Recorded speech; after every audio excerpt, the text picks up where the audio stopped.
Hey guys, Nick here for Grayscale Gorilla. I'm the Gorilla, and I think this might be the first tutorial I'm starting outside. And we're here kind of by the Grayscale Gorilla office, and Chris is behind the camera. Hi Chris. And what we're going to do is we're going to show you guys how to use the new camera calibration tool in Cinema 4D version 14. So we took around the neighborhood here and we found this nice little backdrop. And what we're going to do is we're going to take a photo of this, and then we're gonna also try to capture some light information, and then we're gonna head on into Cinema and show you guys how easy it is to set up this scene and solve the camera and do all that stuff with the new camera calibration tool. So let's take a photo, shall we? Alright, so we're gonna take this shot with the iPhone. You could feel free to use a better camera, of course, but I figure if it works with an iPhone, it should work with a better camera anyway. We're just gonna step back, take a shot at a wider angle than we think we're going to use. Not too wide, but you don't want to be too close because we need the flexibility to be able to kind of zoom around this scene and fly around. So I'm just going to like step back here and get a really steady shot. Now I'm also using the HDR setting on the iPhone, and this will give me the ability to have basically some more range in my highlights and in my shadows. I don't want the shadows or the sky or anything to clip, so using HDR should help that out.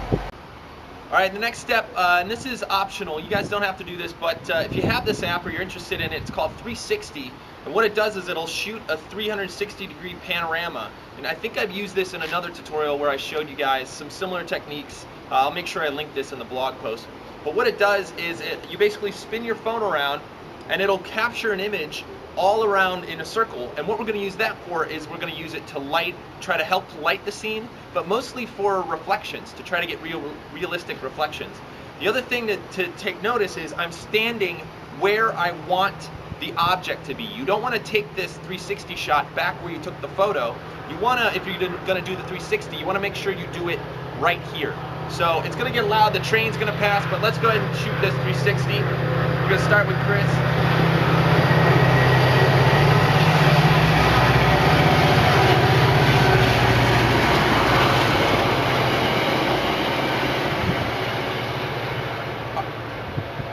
Alright, I'm trying not to move too much. The pivot of the phone should stay in the center, and it's hard to do that. I am moving a little bit more than you should, but it is pretty forgiving. And I'm getting a full 360.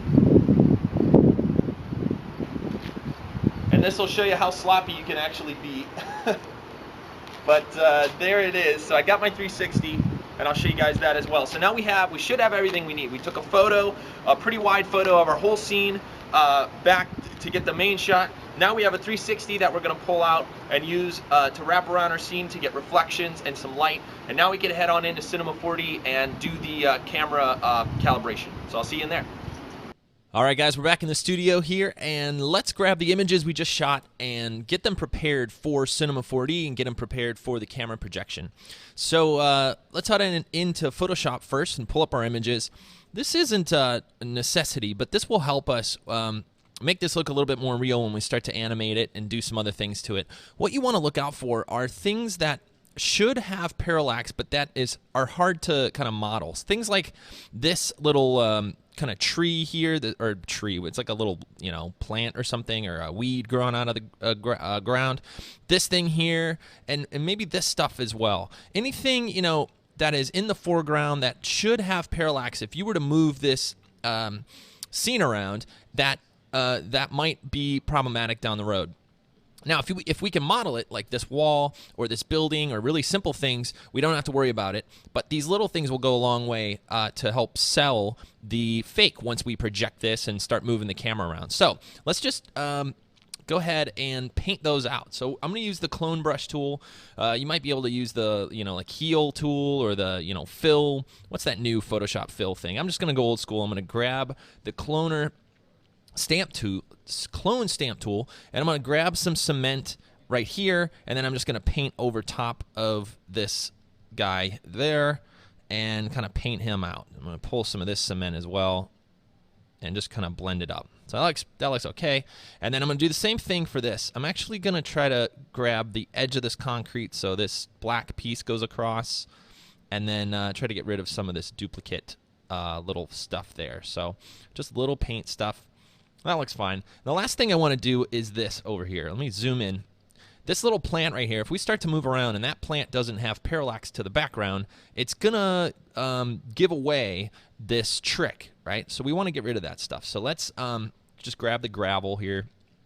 And what I'm doing is I'm holding Option or Alt to kind of pick where I'm painting, and then I just paint over that. And I'm just grabbing different places, trying to stay as close as I can to the actual object and to kind of make it look a little bit more random instead of just a total clone there. So there we go. So we got that painted out. Let's check for anything else that might stick up and kind of, again, ruin the effect. Maybe this piece right here, we can just kind of trim it down. We're just giving everything a little, we're mowing the lawn here is what we're doing. All right. So that's a subtle difference. I actually did it on the background, and I don't recommend doing that. What I should have done is actually add a new layer and then done all of my painting onto that, and then it would work the same, right? We could still, you know, pick things and paint, but then it would be on this layer so we could turn it on and off and adjust it. So if you can go back in time, go ahead and do that. Anyway, let's stick with what we got. I'm going to save this in the Camera Calibrate tutorial folder here, and I'm going to call this main projection 2, so we have our new copy that we're using. And then let's quickly visit the reflection, or that 360 that we shot, and prepare this for the scene as well. So you can see it did a pretty good job of getting the full 360. You know, we have a little bit of Chris ghosting over here, but overall we got some good data and some good detail. But what we have to do is fill in the rest of the image. In other words, we have a 360 going this way, right, all the way around left and right, but we don't have a full 360 up and down. Or we don't have all the way up to perfectly high in the sky or all the way down to at my feet. That data just wasn't captured and isn't captured in that application, in that iPhone app. Now, you can go out with a real probe, with a real sphere, and shoot this and actually get all the 360 data. But in this case, we need to fake it, or we need to at least change this so that when we use this map for reflections or for a little bit of lighting and stuff down the road, that we have that detail there, and that we and that the ratio is correct as well. Because if we put this in, it's going to stretch all the way to the top and to the bottom, which means the top of this building is now going to be at the very top of the scene instead of kind of, you know, 45 degrees or so where it should be. So to do this, we need to make this ratio kind of 2 to 1.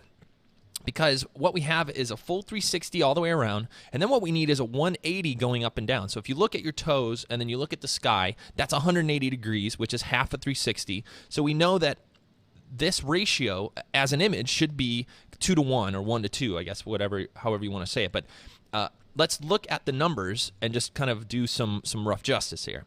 Let's find our file, or let's go to image, canvas size, that's what we want. And in canvas size, we want the width to be twice as much as the height. And the height now is 1,000 by 4,000. So it's you can see it's kind of 45 degrees up instead of that full 180 or full 90 up, I guess I should say. So all we could do is just kind of add this 2,000 pixels and whatever image it is. Just make sure you're roughly halving or roughly doubling the height, you're doubling to the width, and the width you're halving to the height. So here we go. Okay, and now it's going to extend this image to a full to the full size that we can now fill in with all the rest. Okay, so the first thing we could do, and we could be really rough with this. We can kind of do a clone stamp here and grab it, get a big brush, and just duplicate all this stuff. And just, you know, it's going to be a little not the prettiest cloning here, but this isn't our image. This is just for some reflections and for some lighting, and we just need to fool the reflections. We don't need to be all close up on this. And, you know, depending on how much detail there is, you may want to spend more time on this, but feel free to just kind of grab other parts of the scene so we're not duplicating over and over again. Let's grab this. There we go. And let's really just paint this in. We just got this big cracked sidewalk here, maybe some of this stuff. And we are filled in. Sloppy, but I think this will be fine. This will work fine. I'm going to grab over here so we don't get all this weird sunlight stuff. And I'm just going to do this. I'm going to leave Chris in there because I want to see him reflected. I think that'd be kind of fun. Okay, so that's our ground. You know, rough and dirty, but I think we're fine. Same with the sky. We can actually paint. Instead of grabbing and trying to clone this little bit of blue, since it's all this kind of solid color, what we could do is get a brush. I just hit B for brush, and now I'm going to hit Alt and pick our color and just kind of paint in our sky. I'm going to crank up our opacity and our flow so we could just pick a color, maybe shrink this down a little bit so we're not painting over buildings. And in this case, we could just paint it in. So I'm going to pick a different color, and every once in a while I'm just picking a new color to kind of rough it out. And I'm just going to get everything filled in for now. And then we're going to go back and try to smooth it out a little bit. So let's, you know, paint up over this building. All right. And let's get some of this going. And I don't want to delete any of the original data here. So let's just start filling in. And grabbing colors, and now we got our sky. Okay. So again, rough style, but now what we could do is grab a big brush, drop this flow down, and then wherever you see these edges, you can just kind of grab a color and start to kind of fade them into each other a little bit. So grab some dark, just kind of paint over that. Same thing over here. And, you know, if you can actually paint and do this stuff, you know, go ahead. Do whatever kind of detail you want. I think we're okay with this. So again, rough and dirty, and I screwed it up again. I should have made a new layer. So do as I say, not as I do. Make a new layer and do all this so you can adjust it and move it later. I was in a rush, and I didn't do it. I screwed it up. Anyway, let's save this. This is our reflection. And the last thing, let's go ahead and save it first. And this is going to be in our camera calibrate tutorial. And this is our meat plant, which is what that thing is that we shot, 360. All right. The last thing that we're going to do in Photoshop before we head into Cinema, and I promise we're heading in soon, is we're going to flip this thing. We're going to flip it horizontally, I guess.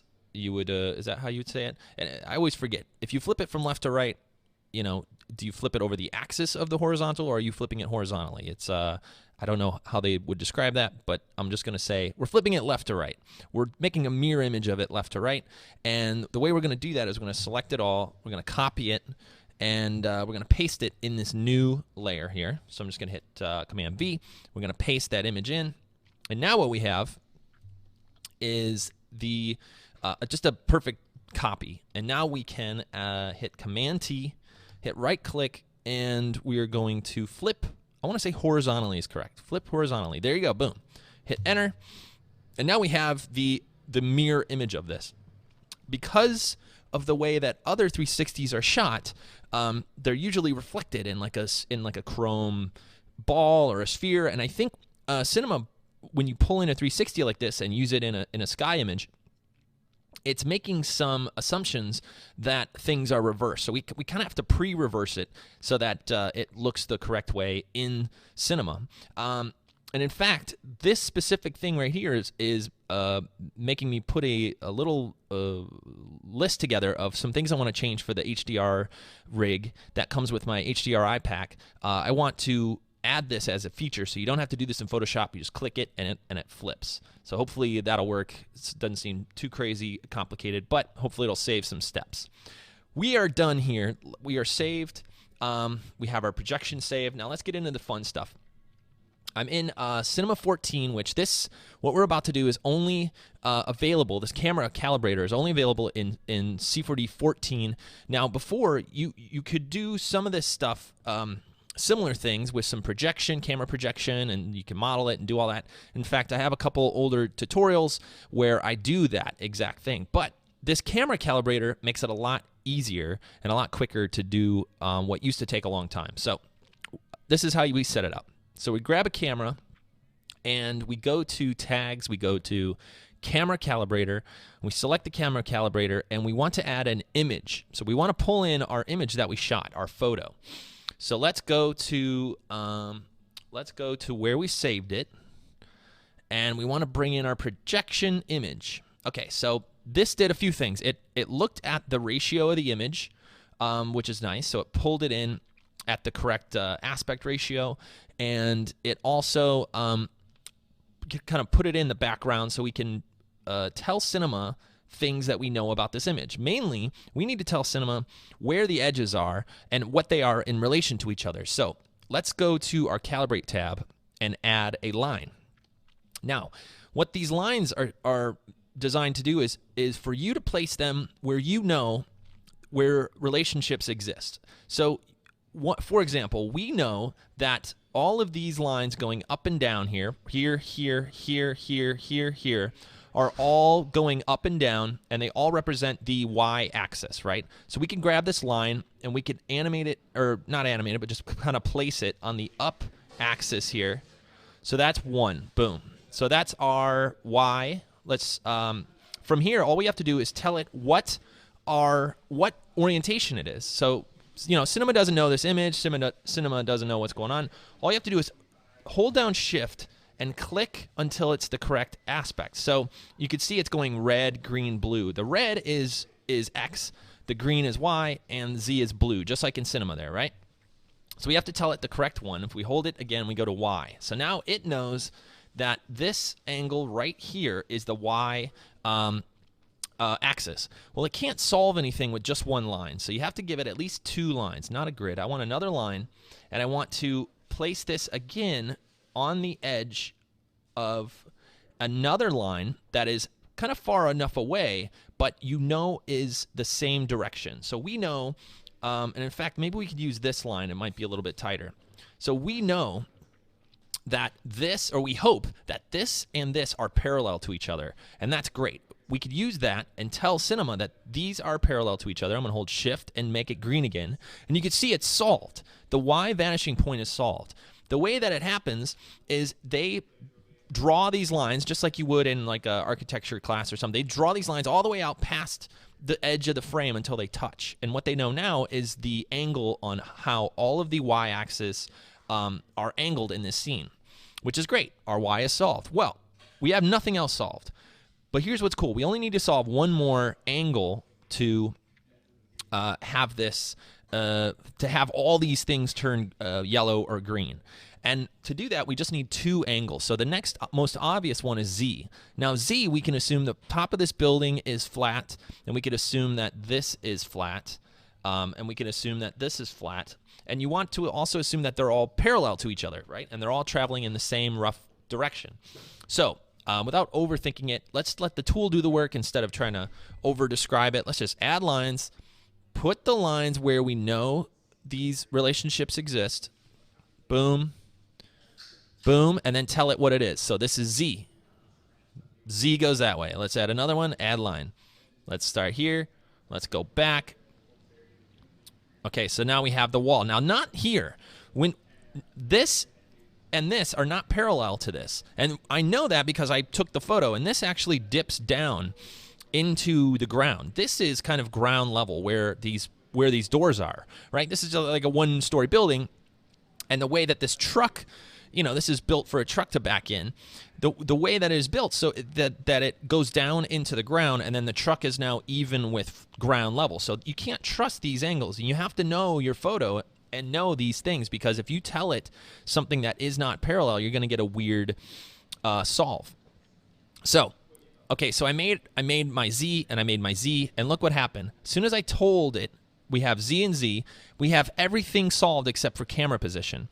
Now here's something else that's interesting. It is saying that the focal length of the camera that we took this photo with, it is guessing based on just the angles that I feed it, it's guessing that it's 32 millimeters. And if you look up the iPhone and you look up what the actual iPhone lens is, it's about 35 millimeters. And so this got really close. And in fact, I bet if we tweak these and really get in there and get really pixel perfect on nailing this, you might watch this number get closer and closer to what it what our camera is. But frankly, being within a few millimeters already, you know, it's within 2.5 millimeters of being in the correct lens is really, really good. And honestly, it's probably our X. It's probably our X stuff, so we could tweak it. So right there, you can see that little tweak changed it to 37. So I think we're in the right ballpark. And this is a great way to know how close your your camera calibration is to being correct. If you look at this equivalent and you know the lens that you took the photo with, or you can look up the lens that you took the photo with, and this is anywhere in the ballpark, you know you're on the right track. Okay, so I might have another kind of tutorial that's just about this camera calibrator and some of the other things you could do with it, but for now, I just want to show you that now we can solve it. We can solve our camera and our background because all this stuff, except for our position. Let's go ahead and do that. But you can see everything turned green or yellow, which means it's solved or indirectly solved based on the lines we fed it. So it knows the camera, the focal length, and orientation. All it needs to know is the position. And the way we do that is we have to add a dot, or a pin they call it. So add a pin, and this pin is basically the 0, 0 point of your scene. And in our case, we want to snap this to a known grid, which is just at the bottom of this door here. So just snap, you know, this could be anywhere, but to me, this represents the kind of 0, 0, 0 point of the scene to me, and then we can move everything from there.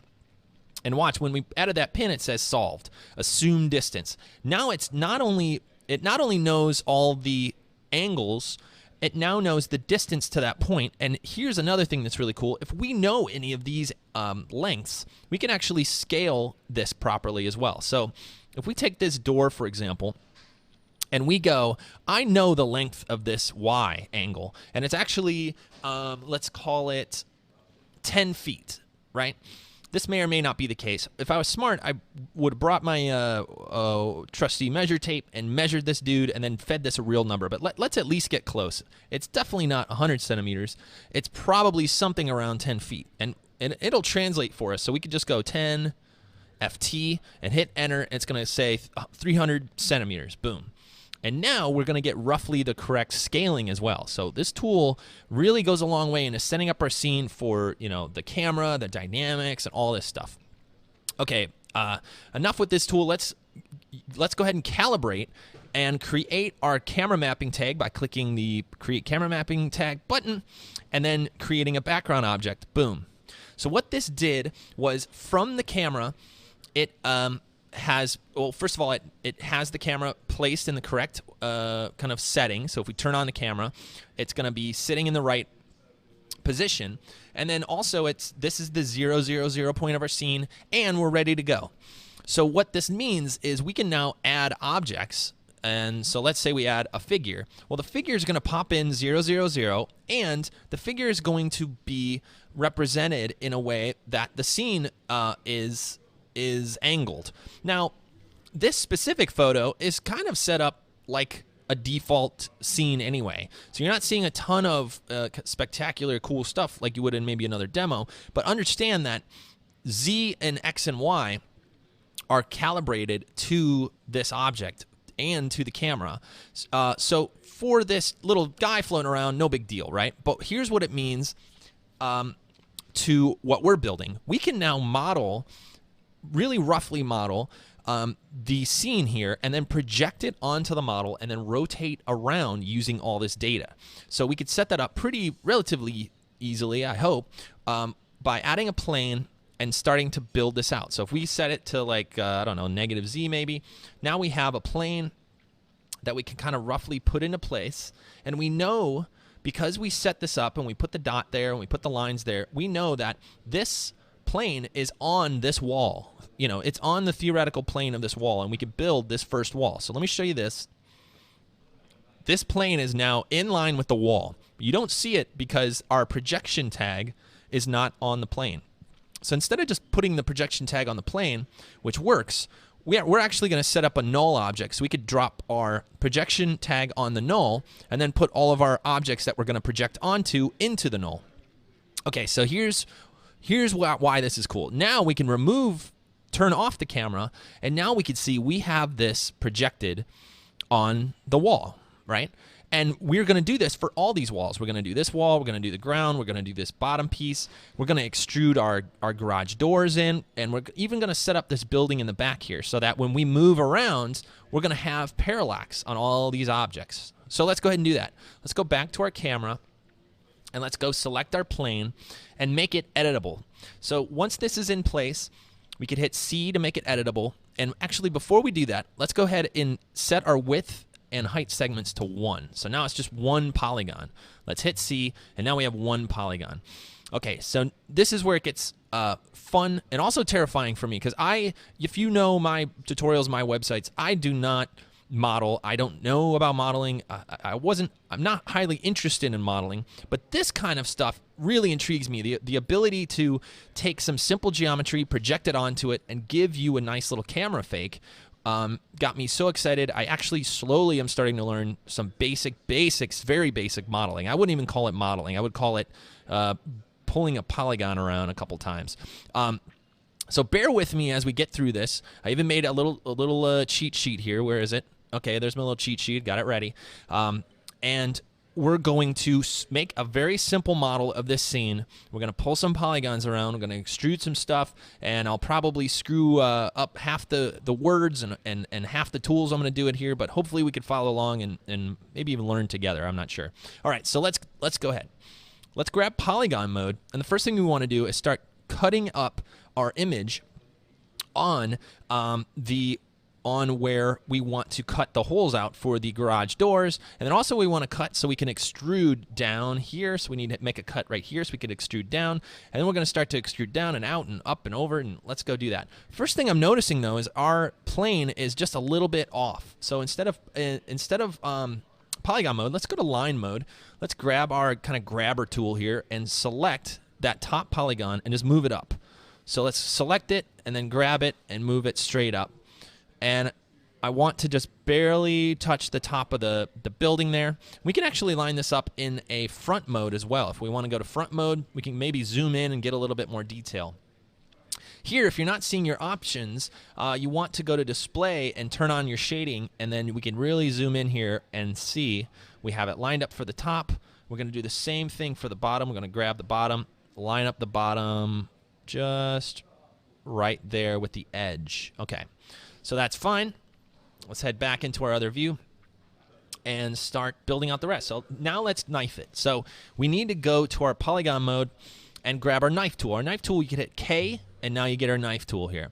So from here, we want to start cutting some stuff. And the same thing now, we can go to our other zoomed in mode here and start cutting. Let's zoom out just a little. We can start cutting the edges of our garage doors. So here's one, boom, here's another one, and I'm just cutting all the way through. I also have single on, which means it's just going to do one single cut, and I'm cutting all the way through the polygon. There's another one, there's another one. All right, and let's get this door as well, just in case we want to do something with that. There's one. Sorry, we need to move over. There we go. And unselect all those. And knife. There we go. Let's do this last one here. All right, so those are all the up and down cuts. Let's now cut off the top of the door there. There's one. And then we can probably cut all the way across all these. So let me frame this so we can see them all. And now I'm just going to cut all the way across the top. Boom. Okay, so the tops are there. And the last thing we need to do is cut right in the middle here, because we know this is where the ground is. So let's zoom out. Actually, let's go to our main view so we could do this in context with our ground. There's the corner, and you can see it kind of sneaks in right in the middle there. So let's grab that and just do a cut straight up. Boom. Okay. So now we have, nothing's changed. We still have our just basic flat plane, but now we have it cut up into pieces that are going to help us down the road. So now we can grab our line mode, and I think the first thing we'll want to do is pull down and make this little piece from here down to the bottom. So let's grab only the stuff that we want to move. So let's grab, I want to get off the knife tool. That's definitely there. Let's grab our little grabber, and let's go to our line mode, and then let's start grabbing. So we want this, this, this, this, and this. And you can see I actually grabbed a little bit more than I needed. Let's do that again. There it is, and here it is. Here it is. Why are you disappearing? Wonderful. Okay, so now we have all of our lines selected, but we have pieces we don't want selected. And the way we get rid of that is we hold down Control and we just drag across the ones we don't want. So we don't want any of those, and we don't want this little guy right there. We only want the ones that we want to extrude down to make this bottom piece. So from here, we need to extrude it. And to extrude, we hit D. So we have our plane selected, we have our line selected, we hit D, and our extrude tool comes up. Now, you could just tell it how far you want it to extrude, but we want to do it visually, so we just say, don't extrude at all. Say 0 extrude, and then you hit Enter to kind of execute that extrude. So, boom. Now, nothing really happened except for it made a duplicate version of itself, and it's sitting there waiting to move. So watch what happens when I grab this and move it down. It's extruding that selection down to the ground. And this is what we want. We want this to continue down flat and be even with our ground. So there's our first extrude. The next thing we want to do is extrude this and this out to make this sidewall. So same thing, we need to hit spacebar. And what spacebar is going to do is turn off our knife and go back to our little grabby grab here. And now we can grab our sideline. So this one, I'm going to hold Shift and grab that one. And now we want to extrude again. Let's hit D. Let's go to offset, say make sure it's 0, hit Enter to execute the extrude, and grab our Z handle and extrude this out in Z. You can see it extruded parallel with the top edge of the wall, but not with the bottom. And that's because the bottom edge of this wall ramps up as it goes backwards. And we know that because we took that photo there, but this is not parallel with this. So we have to fix this later, and that's okay. We will fix that. Before we do that, let's extrude this and get this wall kind of pushed out here. So hit the space bar. I'm going to grab that line there. I'm going to hit D to extrude. I'm going to make sure it's 0, Enter, and I'm going to pull along the Z-axis, and it's going to pull out. Now this is a little bit off as well. We could fix this too. But we're just blocking in our rough geometry here. So let me show you where we are now. If we turn off our camera, now we have our sidewall coming in, we have our little wall here coming in, and we're starting to get that geometry going on. So let's keep going and build out the rest. Okay, so actually let's go back out to that other mode. And from here, what I want to do is I want to grab both of these points together, this one, and pull them up to make that little sloped angle. You can see our angle here is sloped, and our angle here is sloped. Oh, sorry. Our angle here is sloped, but it's not being represented. So let's grab that and grab point mode. Instead of grabbing lines, let's just grab this point and this point. All right, now both of them are grabbed, and we can move them up at the same time. And you can see they're roughly at the same angle. If we pull that up and up and up, now we have this sloping driveway that goes in as it tucks into the building. Okay, from here, let's first of all extend the top of the roof, and then we'll do the making new polygon thing here. So let's grab this line. We need to move this line up to extend to the top of the roof here. So let's grab that line, and in this case, if we just grab it, it's going to move that other piece with it. So we do have to extrude. So let's hit D, hit 0, Enter, boom, and go up. Okay, now we got the top of the building. We can just move this around until it's perfect, and now we got the top. Let's go ahead and build this ground. So let's move off our camera again, and I want to create a polygon that basically goes from here all the way across, all the way out, and all the way over. And so obviously Chris has been showing me all this modeling stuff because this guy can actually model. So he's showing me some of these keyboard commands, right? So K I can remember, D I can remember, that's extrude. I can remember, which is inner extrude, which we've used before in other tutorials. But here we get some multiple key commands that I've been writing down in this little note thing here. And the one I want is create polygon, ME. So let's do that. You hit M, boom. This keys kind of dialog pops up. Then we have M, which if we go find M, QRS, LM, LMNO, there is no M. Oh, it's M, no, I'm going crazy, ME. So M and then E is create polygon. So E, boom. Now it's going to make the create polygon tool. Remember we had the knife tool here. Now we have the create polygon tool. And with this, all we have to do is start clicking where we want this to be connected. So I want it to start here, okay? And I want it to go to here. And then I want it to go way down in here And then if we were proper about this, we would actually just start clicking all of these lines. But you can kind of cheat it and go all the way across if you want to. But this is kind of the proper way to do it. I want all these to be connected. And then you do, for your last click, you go back to where you started, click, and now it's a polygon. Okay? And now, check that out. Now the floor is projected onto that geometry. And it's all here in the null. All the projection is just waiting for more geometry as we build it to do it. So let's do the same thing right here. We want this to be one big piece of geometry as well. Let's go ahead and build that.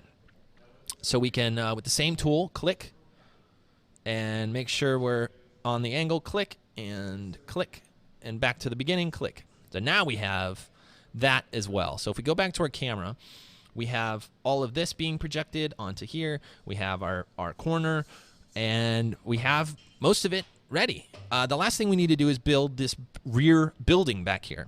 And with that, we could start with a cube. Let's just create a cube, and obviously we need to scale this dude up.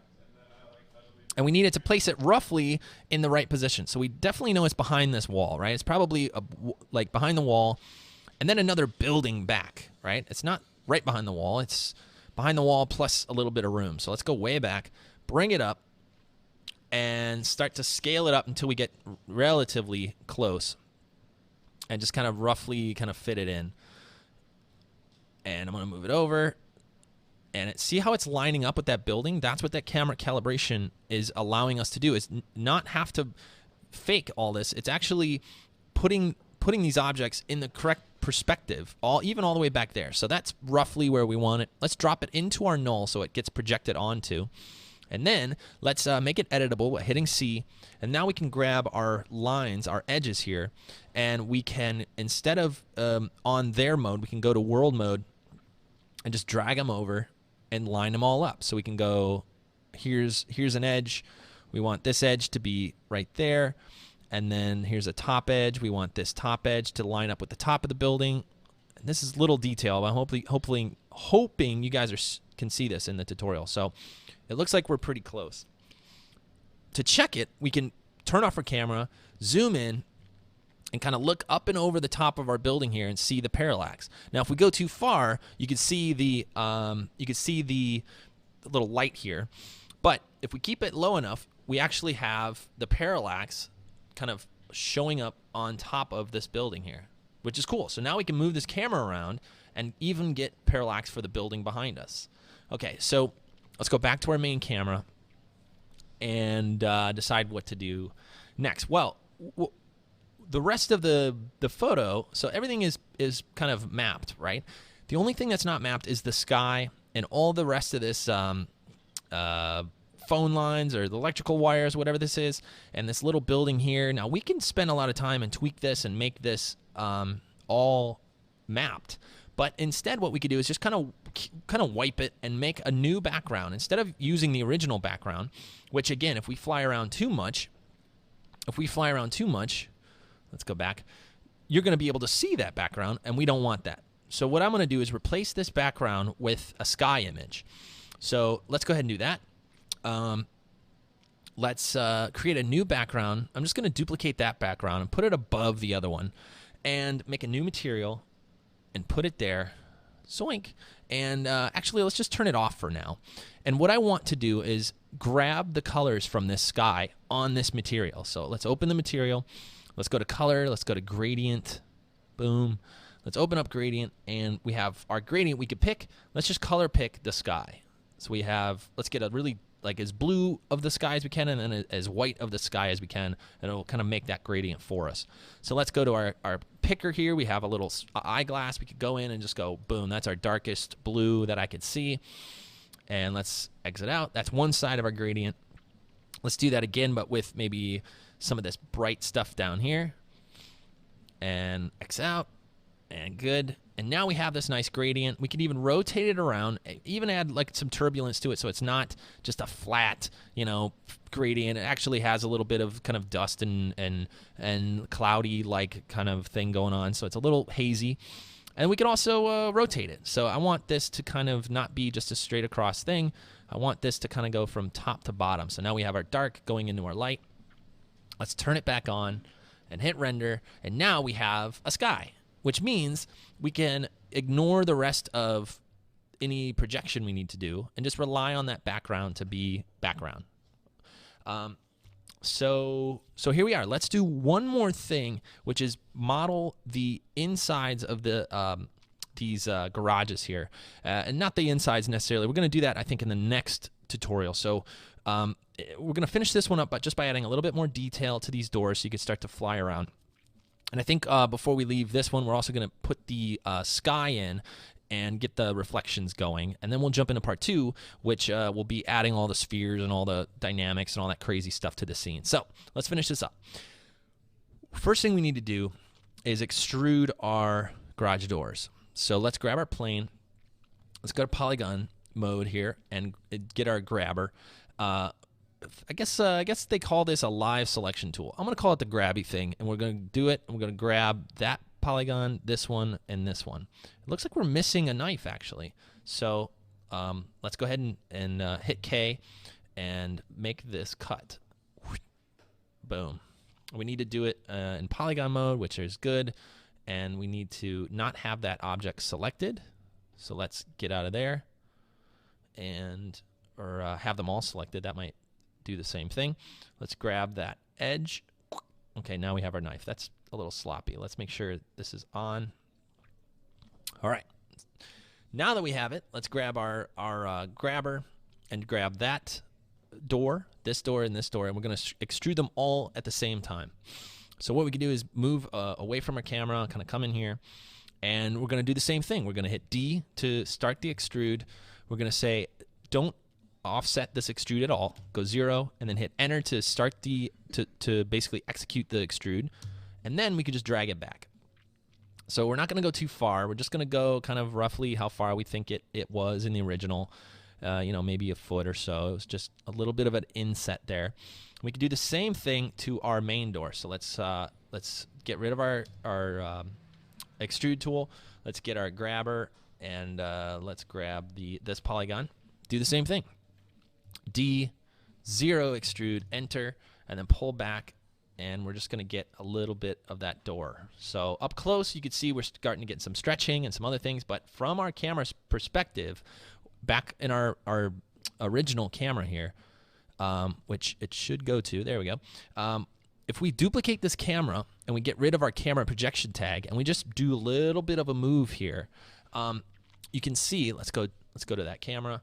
Let's just kind of rotate around. You can see we can get away with some cool stuff, and we have some subtle extruding going on with our garage doors. So pretty cool. All right, where do we go from here? I think we need to get that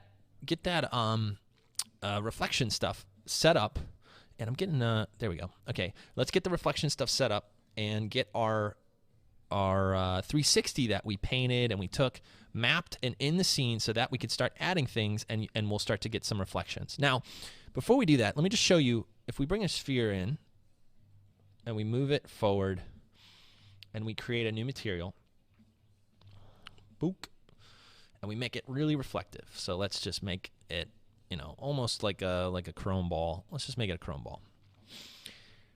You can see a lot of it is kind of starting out reflective already. Everything we've modeled is now in physical space, and it's being reflected in the ball, which is great, because if this is up against this wall over here and we hit render, it's going to reflect that wall. And if it's against the ground, it's going to reflect that ground back at us, right? So remember, we painted in all that ground and all that stuff. We're actually not going to see that. We're going to see the real projected ground reflecting off of this ball, which is great, because when we get to more realistic reflection styles here, if we add that add a Fresnel and you know, like get it a little more subtle than a chrome ball, it's going to reflect the actual ground here instead of our fake ground that we kind of painted, which is great. Turn off the specular here just so we can see it. Okay, so let's get that 360 in, mainly to tint the sky and to also, you know, since like remember Chris is in the shot, and we also have some buildings over here that aren't captured in this original photo that we can bring in using this 360 stuff. So let's bring that in.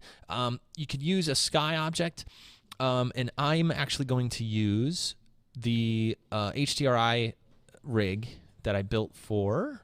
Oh, look who doesn't have it installed. Well, it looks like we're using the Sky today, folks. So if you're watching this later, this is actually the day Cinema 4D 14 came out, and I was so excited to do the tutorial I didn't install everything. So we're going to do this old school. We're going to do it the slow way, which is using the Sky object. So let's grab our Sky object, boom, and it looks like while I was talking I did it twice. So let's grab the Sky object. Let's create a new material and bring in our channel, which is our 360. So let's go grab that. And we called it Meat Plant 360. There it is. Open. Do you want to create a copy? No. And I'm going to drag this to our Sky. And now let's make that kind of chrome ball again, just so we can see what's going on.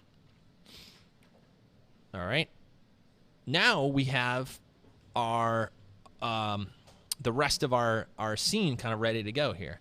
So all we have to do now is rotate it around so it's got the correct positioning. So let's move out. Let's kind of turn off our original camera here and just move out and make sure it is rotated all the right way. So you can see it's about 90 degrees off. This is the back of our plant here or whatever, and this should be facing this way. So we just need to rotate it. Let's grab the Sky. Let's grab the rotate tool and rotate that guy around.